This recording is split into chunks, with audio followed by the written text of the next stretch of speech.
રચના ડીએનટીવી સમાચાર કક્ષમાં આપ સૌનું સ્વાગત કરું છું। જો એક નજર આજના મુખ્ય સમાચાર। મહાવીર જન્મ કલ્યાણક નિમિત્તે શહેરમાં નીકળેલી ભવ્ય શોભાયાત્રા। હાથી ઘોડા તથા બેન્ડ બાજા સાથે નીકળેલી શોભાયાત્રાએ લોકોમાં જમાવેલું આકર્ષણ। શહેર પોલીસની આબરૂનું વસ્ત્રાહરણ કરતી અછૂડાતોડ ટોળકી। વધુ એક મહિલાએ અછૂડો ગુમાવતા શહેર પોલીસ તંત્રના આશ્વાસનનો ફૂટેલો ફૂટકો। મગરપુરા પદમ પાર્ક ખાતે દબાણ શાખાની ટીમ દ્વારા તોડી પડાયેલા મંદિરનું નવનિર્માણ કરતા સ્થાનિક રહીશો।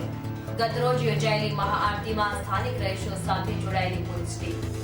હવે જોઈએ સમાચાર વિગતવાર। ભગવાન મહાવીર સ્વામીના 2610 જન્મ કલ્યાણકની આજરોજ ધામધૂમપૂર્વક ઉજવણી કરવામાં આવી હતી, જેમાં શોભાયાત્રા, સહધાર્મિક વાસવાલા અને સંગીત સંધ્યા સહિતના વિવિધ કાર્યક્રમોનું સમસ્ત જૈન સંઘ દ્વારા આયોજન કરવામાં આવ્યું હતું। આ પ્રસંગે પ્રસાદી તરીકે અનેક લાડુઓનું વિતરણ કરવામાં આવ્યું હતું। દુનિયાને અહિંસા થકી જ ઉદ્ધારની વ્યાખ્યા આપનાર જૈનોના 24મા તીર્થંકર ભગવાન મહાવીરના 2610માં જન્મ કલ્યાણક નિમિત્તે શહેરના 45 જૈન સંઘમાં આજે અનેરો ઉત્સાહ જોવા મળ્યો હતો। આજ રોજ નજરબાગથી હાથી ઘોડા તથા બેન્ડ બાજા સાથે ભવ્ય શોભાયાત્રા કાઢવામાં આવી હતી, જેમાં વિવિધ વેશભૂષામાં બાળકોએ આકર્ષણ જમાવ્યું હતું। નજરબાગથી નીકળેલી શોભાયાત્રા મામાની પોળ સ્થિત મહાવીર સ્વામીના જૈન દેરાસર ખાતે પહોંચી હતી।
હિન્દુસ્તાનની સ્થિતિ બહુ ખરાબ છે।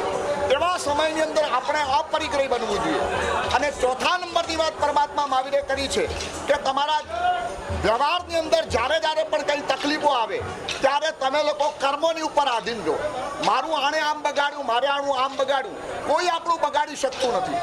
આપણું બગાડે છે માત્ર આપણા કર્મો, અને કર્મોના કારણે જીવનમાં અંદર તકલીફો આવતી હોય છે। એટલે કર્મના વાવાઝોડા વખતે કર્મોને સલામ કરતા શીખો, અને એ કર્મોને સલામ કરશો તો તમારા જીવનની અંદર તમે સલામત થઈ જશો।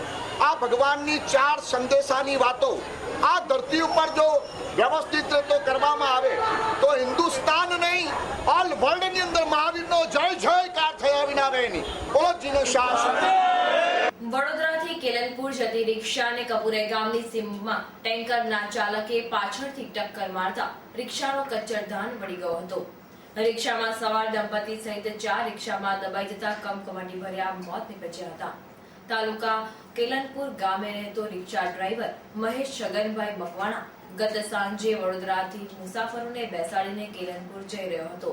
7:45 વાગ્યાના સુમારે રિક્ષા કપુરે ગામની સીમમાં નહેર પાસેથી પસાર થઈ રહી હતી, ત્યારે 10 પૈડાવાળી ટેન્કરના ચાલકે પાછળથી ટક્કર મારતા રિક્ષાનું કચ્ચરધાણ થઈ ગયો હતો। રિક્ષામાં સવાર કેલનપુરના દંપતી સહિત 4ના અંદર દબાઈ જતા જ કમકમાટી ભર્યા મોત નીપજ્યા હતા, જ્યારે એક મુસાફરને ગંભીર હાલતમાં સારવાર અર્થે સયાજી હોસ્પિટલ ખાતે ખસેડાયો હતો। આજરોજ 7:45 વાગે કપુરાઈ ચોકડીથી ડભોઈ જતા રોડ ઉપર 7:45 વાગે ટેન્કર અને રિક્ષા વચ્ચે એક્સિડન્ટ થયેલું, જેની અંદર ટેન્કરવાળાએ પાછળથી રિક્ષાને ટક્કર મારતા ઓન ધ સ્પોટ ઉપર જ 4 વ્યક્તિઓ ગુજરી ગયેલ છે અને 1 વ્યક્તિ ઘાયલ છે, જેને આપણે SSGH ઉપર આપણે મોકલી આપેલા છે એમને 108માં અને 4 બોડી છે SSGH ઉપર મોકલી આપેલી છે. 4 બોડીની આપણે જે ઓળખાણ થઈ ગયેલી છે તેમજ ઈજા પામનારની પણ ઓળખ થઈ ગયેલ છે આપણને અને ફરિયાદીની ફરિયાદ પણ દાખલ થઈ ગયેલી છે. ટેન્કર કબજે કરે છે. ના, ડ્રાઈવર છે એ ટેન્કર જગ્યા ઉપર સ્થળ ઉપર છોડી અને નાસી છૂટેલ છે, પણ એમના ટેન્કરના માલિકને અમે લોકોએ જાણ કરી દીધેલી છે. શહેર પોલીસ તંત્રને ઘોડીને પી ગયેલી તસ્કર ટોળકી બેફામ બનીને મહિલાઓને નિશાન બનાવી રહી છે.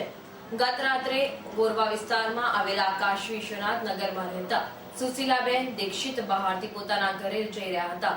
દરમિયાન બાઇક પર ધસી આવેલા 2 ગઠિયાઓ પૈકી એક જણાએ તેમના ગળામાં પહેરેલો 2.5 તોલાનો સોનાનો અછડો તોડીને નાસી છૂટ્યો હતો. બનાવ અંગે ગોરવા પોલીસ મથકમાં ફરિયાદ નોંધાતા પોલીસે અજાણ્યા બાઇક સવારોને ઝડપી પાડવાના ચક્રો ગતિમાન કર્યા છે. खाना खा के और आते समय उधर से आई तो 2 आदमी गाड़ी पर आया और उधर से मेरा चैन खींच के लेके चला गया. फिर ये बाजू गया और रोड के सामने चला गया.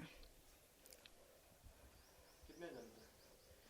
हम लोग 2 जन थे. और जो चैन तोड़ते थे वो क्या लेके आए थे? वो तो बाइक पर थे और उनको मतलब हम देखे ही नहीं अच्छी तरह से.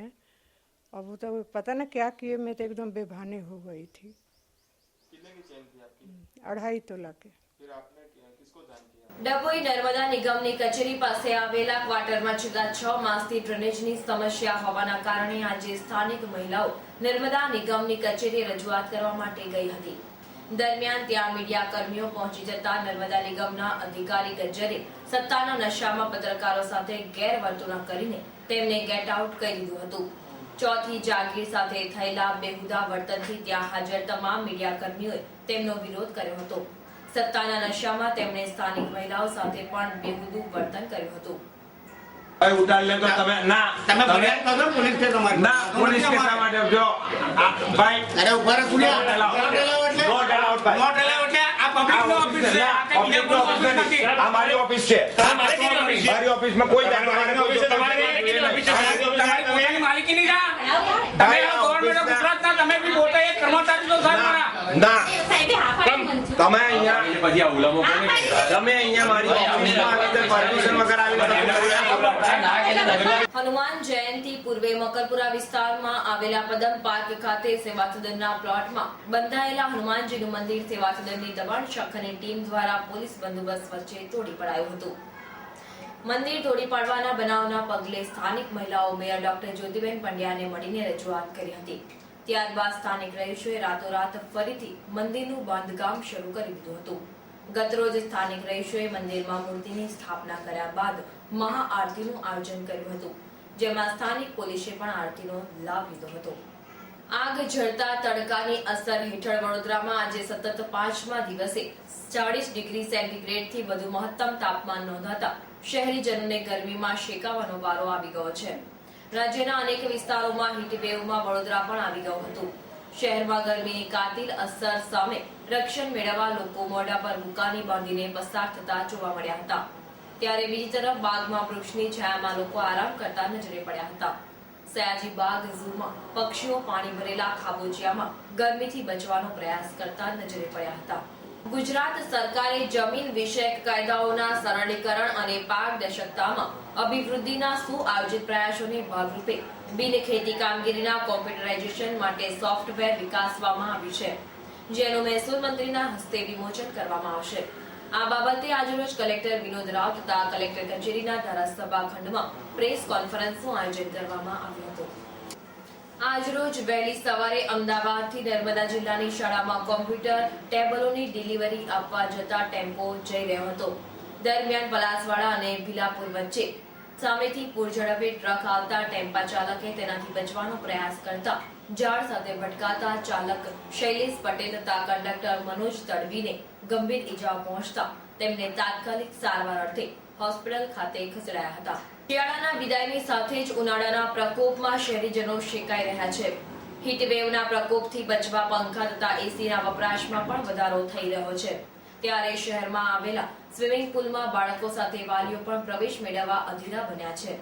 સ્વિમિંગ પુલમાં પાણીમાં બાળકો સાથે વાલીઓએ પણ મસ્તીનો પળો માણી હતી. આ હતા ત્યાર સુધીના સમાચાર. તાજા સમાચાર માટે આવતીકાલે આ સમયે ફરી મુલાકાત થશે. ત્યાં સુધી DN TVની સમગ્ર ટીમને રજા આપશો. નમસ્કાર.